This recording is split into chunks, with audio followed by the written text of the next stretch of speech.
Oh, there we go.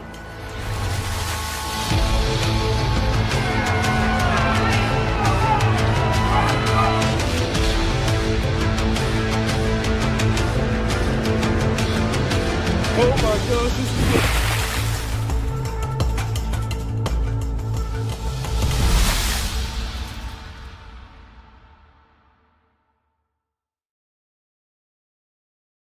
Welcome everybody to the Think Outside podcast. Today's host is me, yours truly. I'm Jack Dice. I'm the product development manager here at GSM. I've been at GSM for about 3 years now, working on all the baits and lures. So I feel like I have the fun job, and I certainly, getting to mess with new baits and lures all day it's pretty fun. But so this podcast in particular, we're talking about a craze that's coming to the States, and it's really swept across the bass fishing world. And there was a man who gave me an insight to it. It's a guy I met about the same time I started working at GSM. He's one of the best finesse fishermen in the game today, and that is Cody Meyer. Is our special guest here today on the Think Outside podcast. What is up, Cody? Man, Jack, not much. Good to see you, man. I'm definitely glad to be here. Thank you for the kind words, and just happy to be home for a little bit before we both get back on the road again here coming up. Yeah, I was telling you, I'm like itching. I'm chomping at the bit. We just got through ICAST, all the I mean, it's fun to talk about the product, but the main reason you're in the fishing game is to go fishing. So I'm itching to get back into the tournament side of things.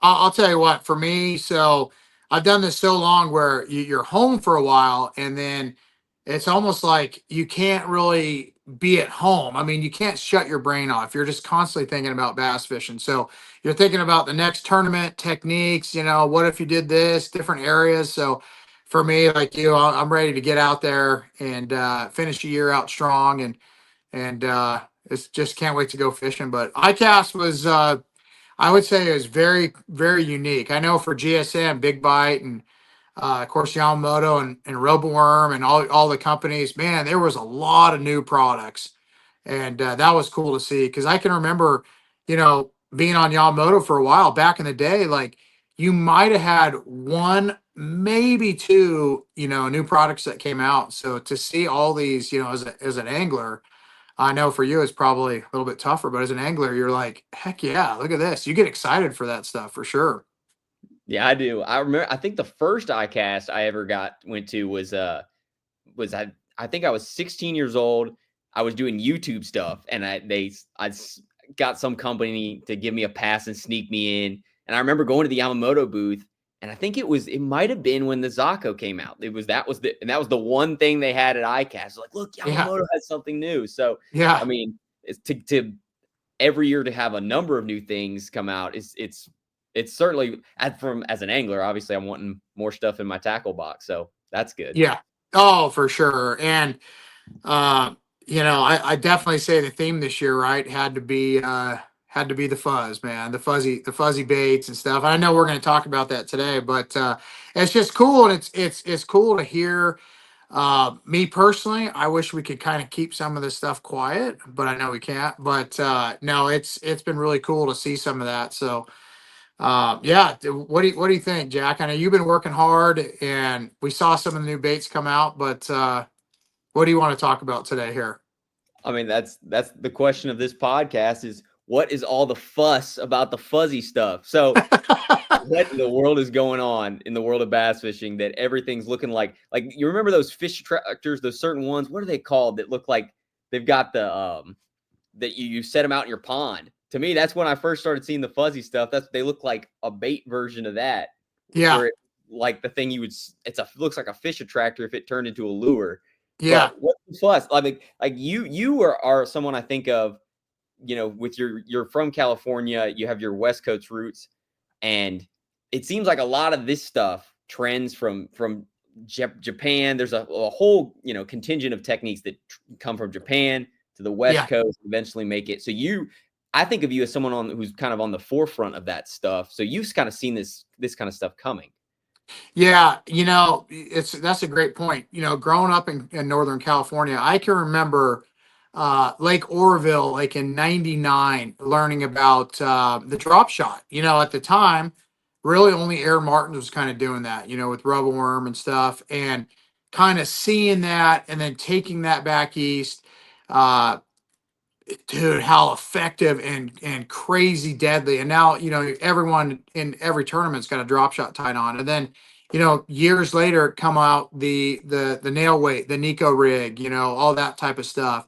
And man, to be honest, when I started the FLW tour in the kind of whenever it was, early 2000s, mid 2000s, it was it was, I don't want to say easy, but it was so much easier to go to these places, throw a drop shot, a wacky rig Cinco, and a Nico rig, a Cinco or whatever it might be. And those really started in California. So we saw a lot of these trends before they really hit. And like the dice bait stuff is the same thing. About 2019 to 2020, somewhere in that zone, I heard about some of these things coming over from Japan. And one of the companies that made it over there first was it was called Field Side. And one of my guys from Daiwa said, "Hey, you got to check out this bait." And they actually, I think, made this, to be honest, as just like a, hey, let's just do something kind of crazy and cool. And then we learned how deadly effective this was when they initially started making some dice baits over there. And you got to think about when something comes out of Japan, why it works so much better in America. These Japanese fisheries, these techniques like a drop shot or a Nico rig, they're so hard to get a bite. They're really gin clear lakes. They're really highly pressured, and so we get something like this and then we refine it, like we make the Cinco or, some of the stuff we do, a roboworm. Um, it's just, they're deadly. They work everywhere. If they work in Japan, they definitely work here. So going back to this, I heard about some of this. They made it for really sight fishing, some of those dice baits. And what I learned really fishing with Koya Fujita and stuff like that is how deadly these are year round, everywhere you go. And it's just taken the world by storm, whether it's smallmouth, spotted bass, or largemouth. But it's such a finesse style technique. Some of these, the fuzzy dice, the Cinco, the Yamatanuki, it's natural. They haven't seen it. That fish just eat it, man. It's crazy. Super good. So yeah, so be honest. What was your when the guys from Daiwa hand you this little fuzzy cube? I mean, what's your first reaction? I laughed. I thought I actually have them. I have them up on the shelf. They're right here. Let me grab them here. So you couldn't even read what they were, and it was a really small looking little guy. And I mean, I literally laughed. I thought there is absolutely no way. So I get in the boat with Koya Fujita. And I'm watching him throw it, and he's throwing it weightless, around some grass. And dude just smoked me. And I remember asking him, "What is that, Koya? Like, what do you think the fish think that is?" And of course, Koya was really good at acting like he couldn't speak English, right? So he'd be like, "I don't know," But really, I think it's like a little shad, a little crawfish, a little bluegill. But what that fuzz really does, I think. It's just something that fish can't resist, right? Like it kind of looks like a little crawfish. I got the Yamamoto Fuzzy nut here, but when this thing is sitting there, like it looks like a little crawfish, it looks like a little bluegill. They're really, like the dice style baits are really small.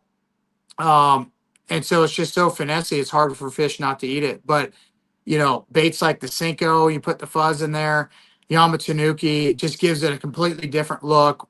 In most cases, I think it's way more natural. But to answer your question, when I saw that thing for the first time, I thought there is no way that I will ever throw that. And still, a lot of guys on tour say that. I did a deal the other day with Tackle Warehouse, and John Cox was sitting right next to me, and he was like, "Man, the day I throw something fuzzy is the day I quit bass fishing."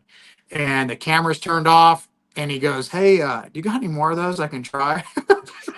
so, so I mean, dude, we're gonna have to throw it. And Jack, I think you'll like the story too. You remember this, but last year we were fishing together, and you were picking my brain, like what's different about certain ones. And I really feel like that's where you came up with the idea of the Yamamoto Fuzzy nut. And just seeing how good that worked. Remember how pressured we were dragging around nail weighted Cincos? We were throwing, drop shots and stuff like that. And remember 926. And then we put the Best little color. dice on, and it was like, it almost got to where so pressured that was the only thing to get a bite on. And so here we come out with some of these cool baits. But yeah, I don't know. What was your thought when you first saw this? So, I mean, I guess my bass fishing, some of my bass fishing education came from someone that, we both know, David Dudley. And he Yes. always used to pound into my head. He's like, bass, you would hear it from Van Dam. Oh, reaction strike, reaction strike. I feel like you'd read in bass fishing textbooks, there's, times that they feeding windows. But what he always would preach to me is curiosity. Like at some point, fish, a predator, to learn about his environment and be, if he's the top dog in his environment, he can afford to be curious, and they don't have Yeah. hands to investigate. They only have their mouth. And that's Yeah. what, so fish that, so when I first saw the fuzzy thing, of course, your first reaction is, what in the world? Somebody messed something up in production. Something went wrong for that to be a bait that came out. But in practice, I think, it's all about, like, if realism was the only factor in getting a bite, then everything would be, painted perfect baits. Like what does a Cinco actually look like? Yeah. Like, what does it actually look like? It it doesn't look enough like any one thing, but it looks a little bit like everything. And Yeah. in the water, it's just a subtle, non-intrusive, natural action. So when I saw it, I thought it was ridiculous. But then you think about it and you go, well, you catch a lot of fish on jigs, and the Ned rig, we catch a lot of fish on these little stubby plastics that have nothing. It's like, I mean, Yeah. it's not that far to go, a stretch farther. But I mean, but it's one thing to see it; it's another thing to experience it. So, like you Yeah. mentioned, when we were fishing out west last fall, I think that's where this bait, the fuzzy nut in particular, really came to be. Because, with any technique, there's going to be, as you take it to different places, you're probably going to have to adjust things, and so that's how adjust and improve. And that's what we do at Yamamoto with some of our new products. Like that's where this fuzzy nut came from, is like, okay, I see the elements that are working in this technique. What can we do to improve upon them? But Yes. it was being out there fishing it deeper. We were fishing deep, and it was crazy just because we had that experience. I fished with you there 2 times, and fishing this, lake 1 year ago versus last year, the separation and how much more pressured those fish had gotten, and Yeah. how negatively they reacted to baits. And it was just unbelievable how much pressure alone seemed to affect them. And yet Yeah. you throw the kitchen sink at them, and you start threading up. I think it started with a 7-inch Cinco, and as what I Yeah. had. I Yeah. snipped the piece off of it and started threading it up. Pulled out a sewing kit essentially and started putting together a little fuzz ball. Yeah. And you toss it out there, and you watch them swim up to it, and then follow it down, and they kind of do their little dance thing, and then they'd pick it And they up. It bite was it. unbelievable. That, like, it was the first time in my life I'd ever felt like, I could throw something that wasn't a Cinco and get more bites than a Cinco. Yeah. And I think for people that don't know, I mean, this is a really, for the fuzzy nut anyways, a super finessey style technique. And how we were fishing that there, most guys, I think when you first see it, you either think, okay, drop shot, right? Like that's what I thought at first. Like maybe throw this thing on a drop shot, you can nose hook it. But what we were doing, and I think where you came up with this idea, is we were taking little nail weights, just whatever size, and you're sticking them straight in the bait just like this. And what's cool about the fuzzy nut, where compared to the other ones, and I'll take the same nail weight, but you can completely hide that in the fuzzy nut, where if you take an off brand and you take this thing and you put the nail weight through, I mean, it looks terrible, right? Like look at the whole nail weight goes through it, where the fuzzy nut completely hides it. And then it gets a different fall. So we were finesse fishing these, we were nail weighting that at the time. And you mentioned it. We were fishing that bait actually like out in 30 to 40, 50 feet deep. And a lot of these fish, they were big smallmouth. And imagine, guys, there's this big long point or something. They're sitting on this point where everybody's going constantly to this point and dragging something down. Live scoping, throwing drop shots.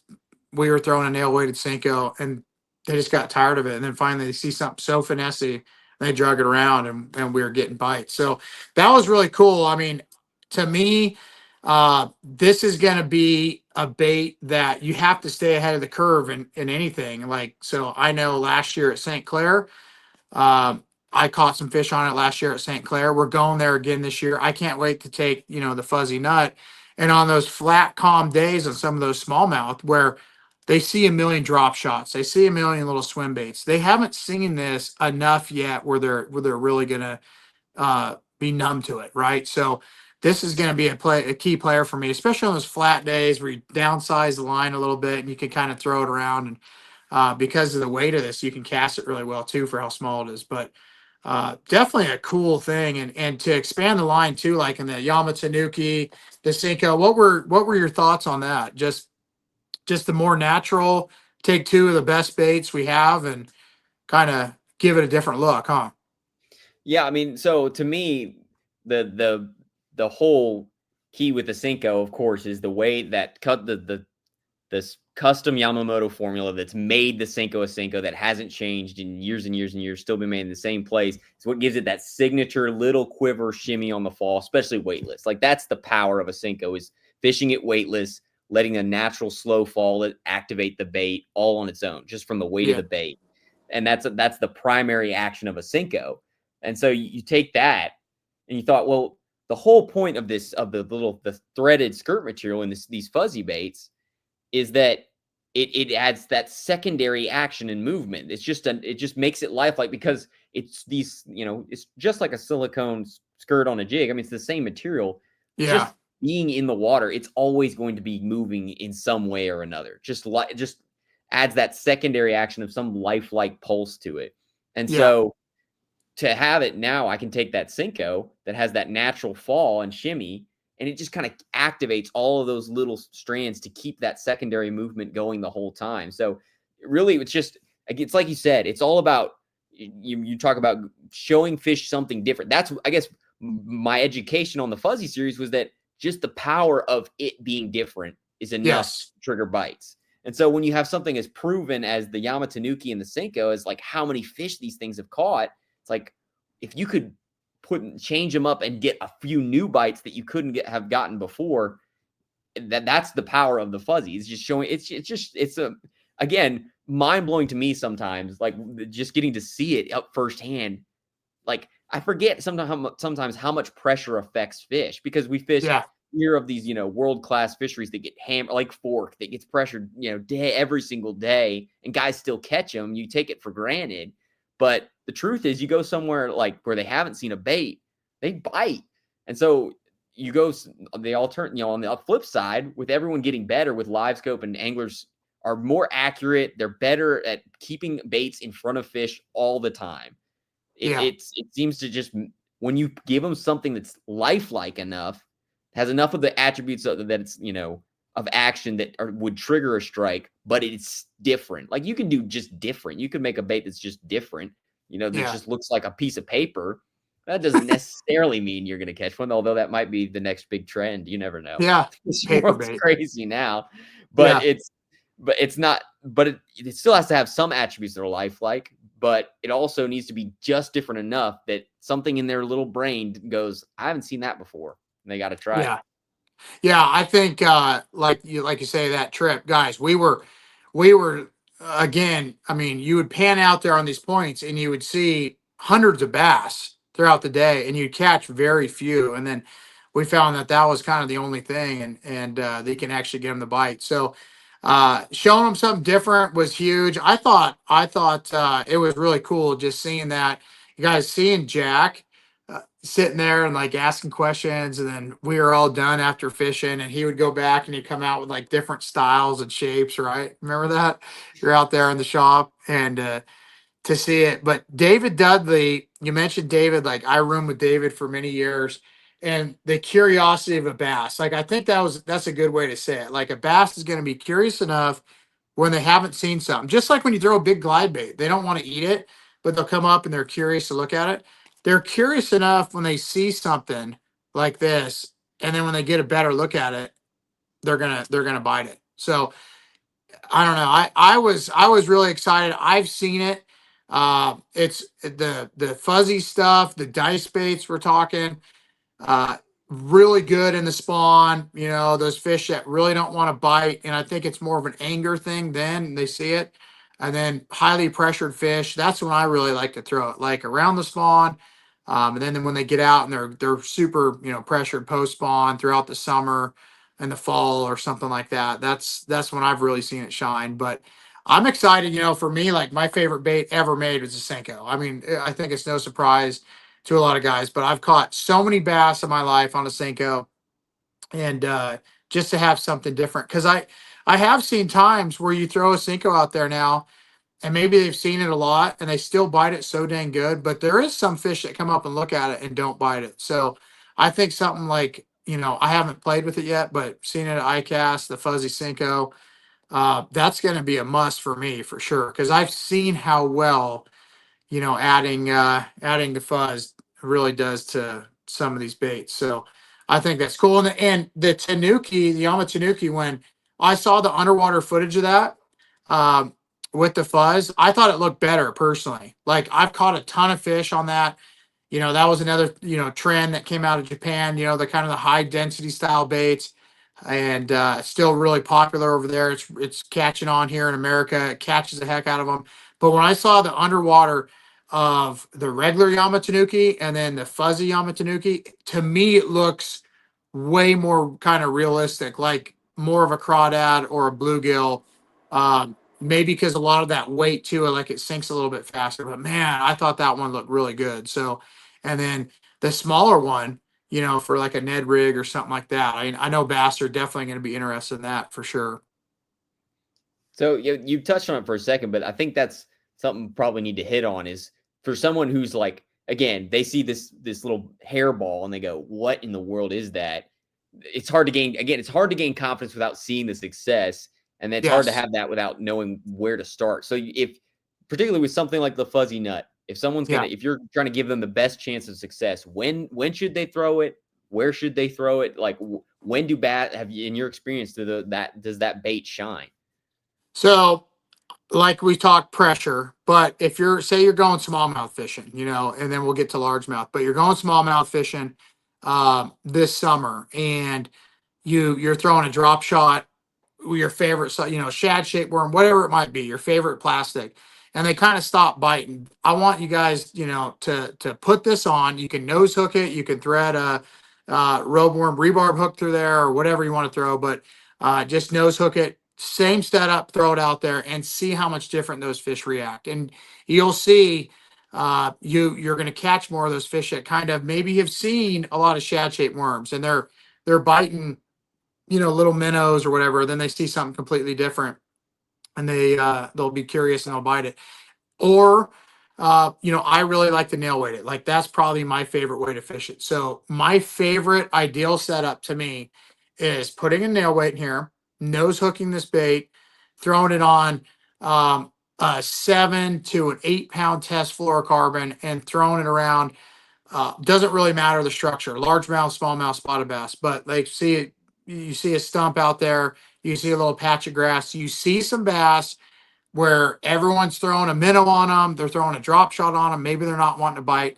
That's when I really love to throw this thing. So just take, your favorite nail weight, put it in the fuzzy nut here, nose hook this thing, and just see some of that structure that you've been throwing at that you haven't caught fish on, lately, and you maybe see them down there and throw that and see how well it works. Because that's what sold me when I fish with Koya Fujita. Koya Fujita is the best angler in Japan, has been for years. He's really good on the Bassmaster Elite Series.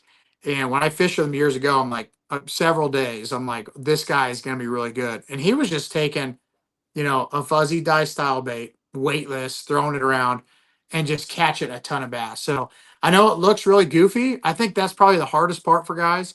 is actually like, come on, this isn't a banjo minnow, right? This isn't like an infomercial on TV, but to actually pick it up and throw it, you don't want to be late to the party, right? Like you don't want to be 3 years from now picking this up going, dude, man, I catch a lot of fish on this. Cause like right now is the time they're really, really, really biting it. Like most fish haven't seen it.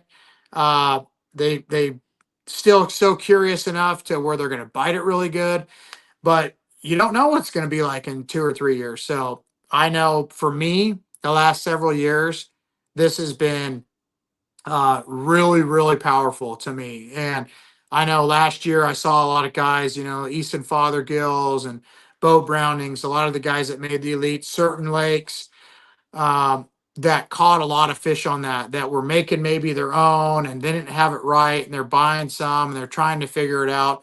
And that's what Yamamoto did. You guys really came up with the perfect size and shape, but that caught a lot of fish that weren't talking about it, myself included. I weighed in a lot of fish, in a couple areas that really helped me make the elites. But it's hard to gain confidence from looking at something like this because, to be honest, they look so goofy. But I promise you guys, it really, really works. Like, haven't thrown the Yamatanuki with the fuzz, but I've caught so many fish on that bait and seen it. To me, like I said, it looks better.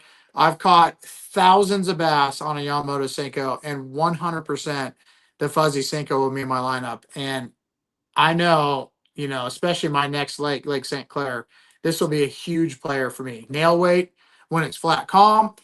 If there's rollers, big waves, if I'm out there scoping smallmouth, that's going to be thrown on a drop shot, and I'm going to do the same way. Nail weight, because of the weight of, or sorry, nose hook, probably a quarter ounce weight. I'm going to pitch it at everything.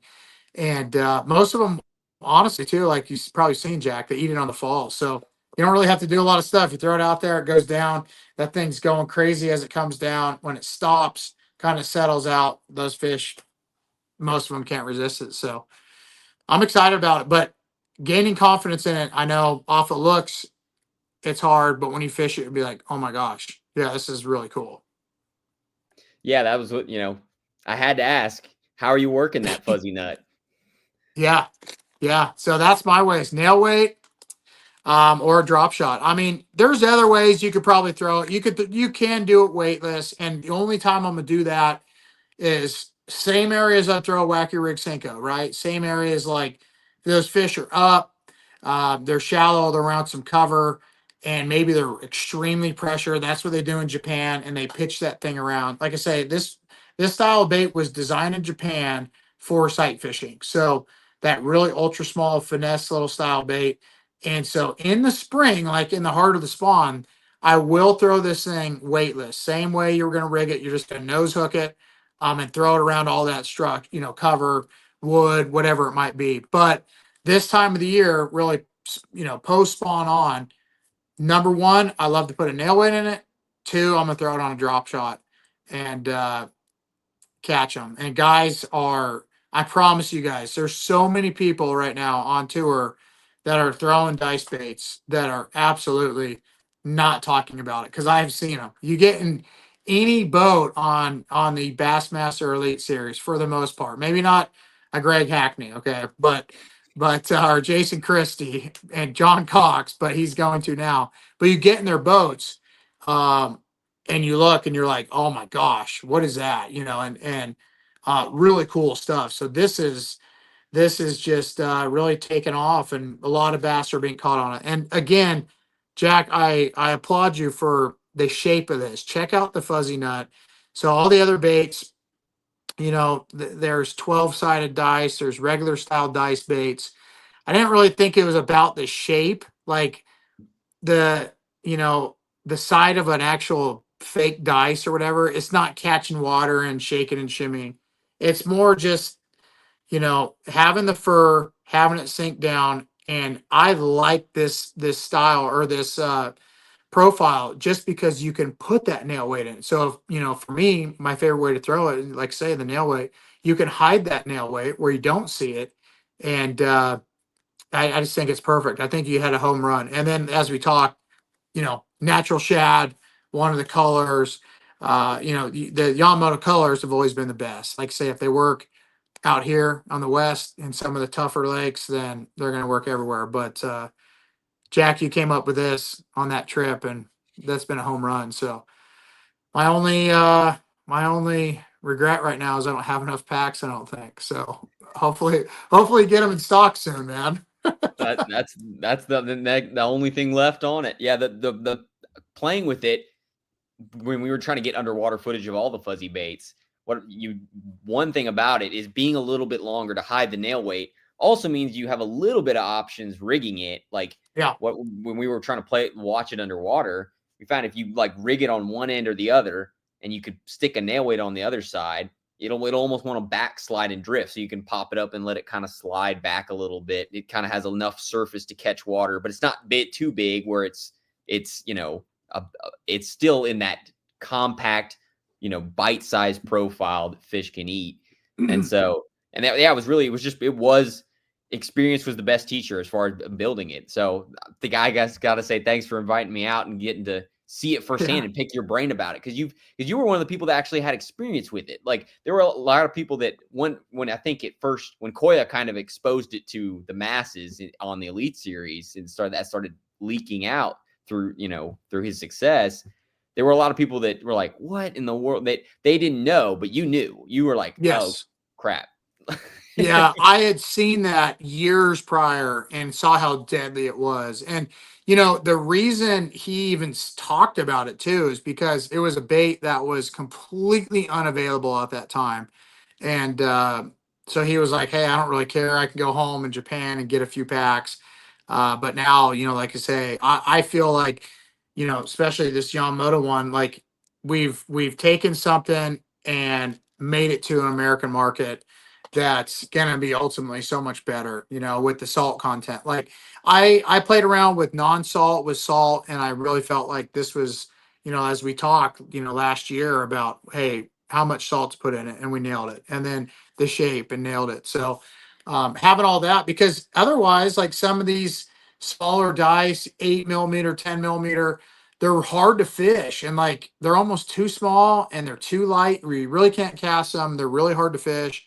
So getting that perfect shape and size is ideal. But yeah, it's a crazy good bait. Like I've got a lot of checks on this bait, uh, or just the style of bait, and like it's one that I'm telling you, you guys watching the show, you want to be onto it now and not in 3 years, because it's going to get you guys a lot of bites. And I think the biggest thing is just buy one pack. Just buy one pack and be like, all right, let's see what happens, and put a little nail weight in it or drop shot, smallmouth spots, largemouth, and see what happens, and you'll be sold. I promise you. So you have gotten to fish it all over the country you've gotten to fish it in a whole lot of different situations that that a lot of anglers across the country get to face. What's your experience on how the fuzzy stuff does with the different species, with smallmouth versus spots versus largemouth? Does that change how you fish the bait at all? A little bit. So the largemouth is more kind of that weightless. I'll give you a great example. So I was at Clear Lake a couple years ago, and Clear Lake, right before they spawn, they get up under docks, they sun themselves, and there's absolute monsters that will sit under docks. And you could pitch a Cinco at them, and there will be 40 of them there, and you'll maybe catch one. Where I was taking this, and this is Clear Lake, right, where they eat 12, 13, 14-inch hitch, giant baits. And these fish are sunning, they're not feeding, they could care less about eating. And that's when you pitch that thing up there weightless. And we were catching like 3 to 5 under a dock where you get one bite on a Cinco.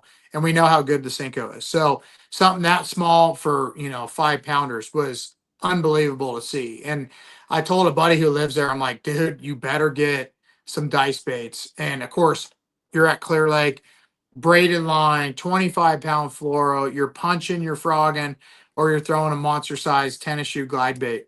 And so of course he laughed, and then he's like, dude, you're not kidding. So largemouth, I prefer, more weightless, just like Koya was doing in the springtime when he did that on Seminole years ago. And then we saw some guys at the James River recently in that invitational. They were smoking them, just drifting dice baits, like in current largemouth. It looked like a little blue crab or something. They were catching them. Smallmouth, I really like the drop shot and the nail weight. And out of all the fish, I feel like the smallmouth almost eat it the best. Like they're so curious and they can't stand it. Like all the Great Lakes, anywhere you go smallmouth fishing, they bite that sucker. And then the spotted bass, I definitely like I'm all in on the nail weight with the spotted bass. Like I took that thing to Shasta this last winter and I fished in a crowd of guys at the end of one of the river arms. I grew up fishing Lake Shasta, one of my favorite lakes, and it was it was almost like you needed a heavier nail weight, just because almost every cast you're catching one. Like you get down there and all of a sudden one would be on, and it's you almost needed a heavier one to kind of get through some of the smaller ones and get down there. And I threw it on a drop shot, and they didn't bite it as good, but I would definitely say it changes like through different species.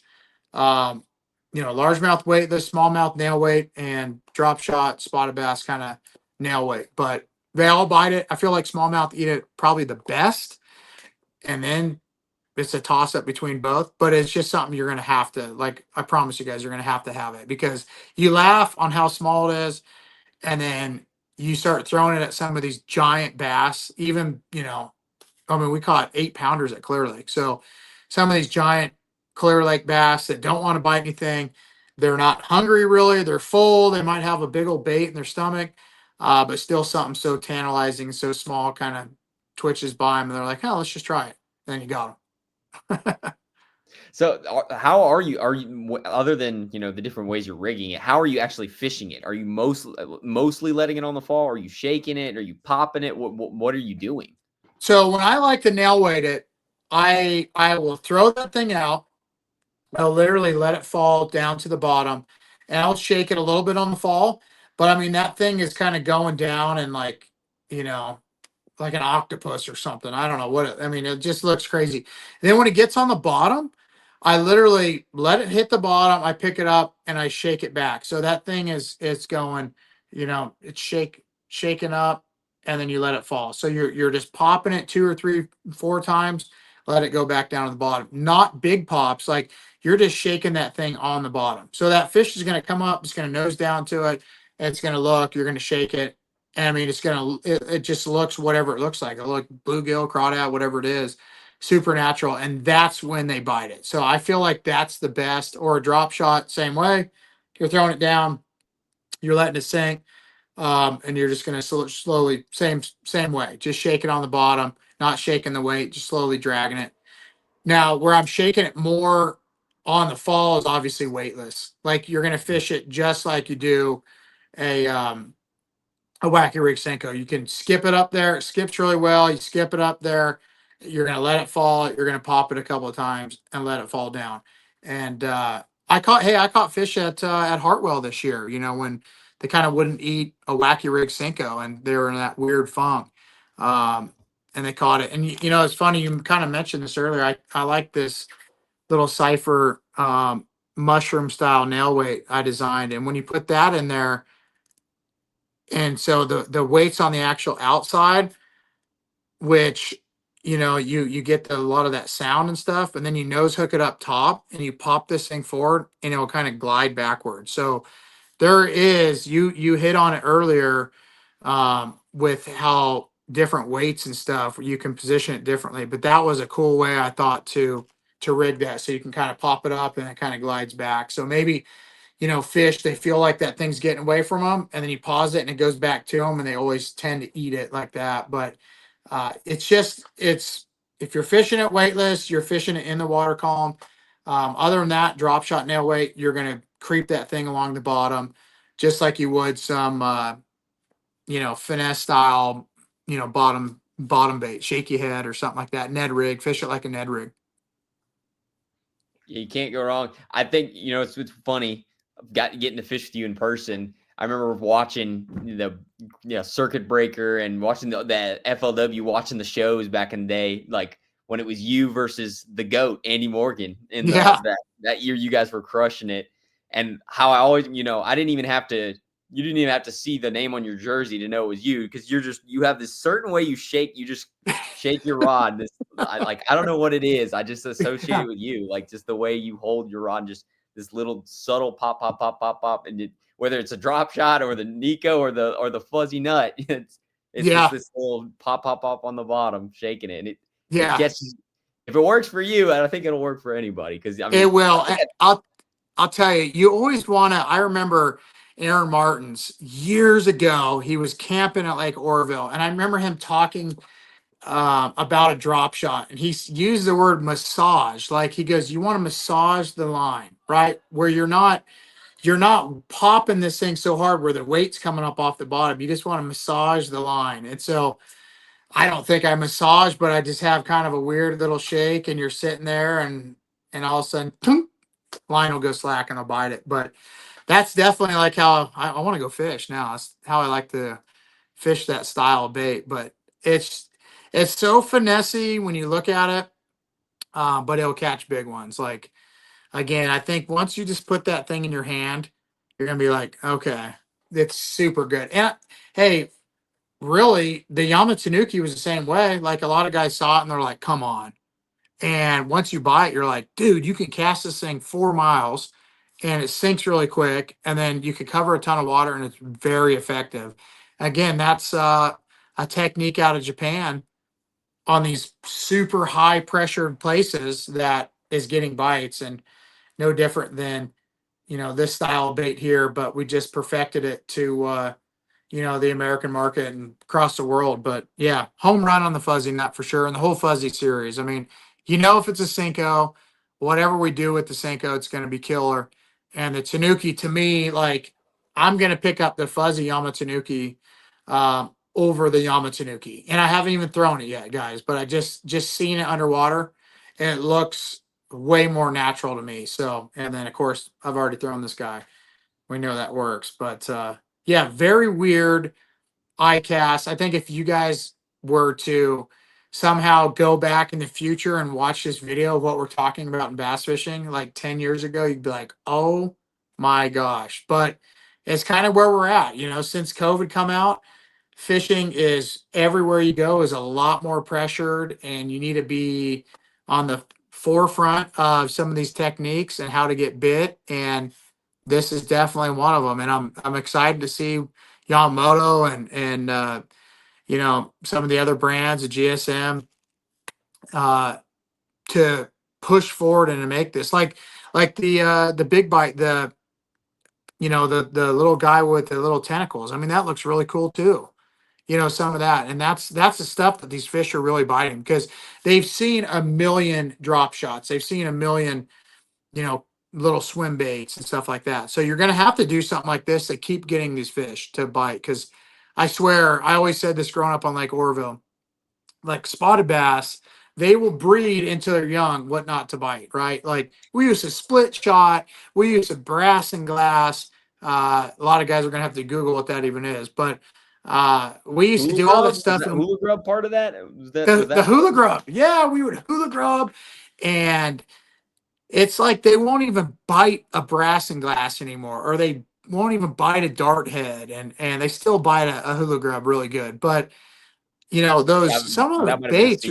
sneaky secret. Didn't mean to drop the Yeah, hula no, grub. no, for sure. They still do bite a They hula still grub bite the really hula good. grub. They do for sure. And but some of those weird things like a split shot, like it's essentially a little Carolina rig. You can't even hardly get them to bite it. And it's like these fish weren't even alive the last time that people were throwing that. But I just think this fish, Mother Nature's like is always gonna win. So they're teaching these fish, hey, don't be as dumb. So that's where you gotta come up with crazy ideas like this and super finesse and natural just to generate bites now.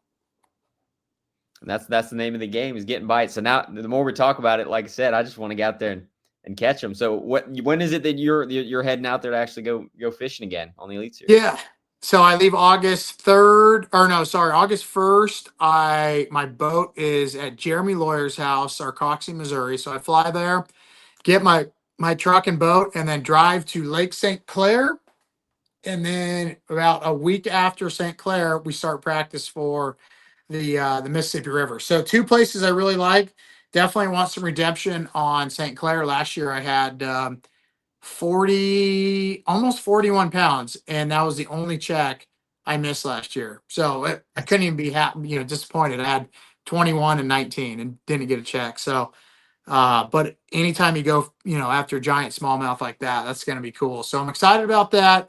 Love the Mississippi River. That's the last 2 Elite Series events. I'm going to do some stuff this fall as well. Fish around the house. I want to do the U.S. Open in Nevada, and then just see, kind of follow you guys with the EQs and see who's going to be coming out next year to take more checks on the Elite Series, man. Fishermen are getting better and better. It seems like it's crazy.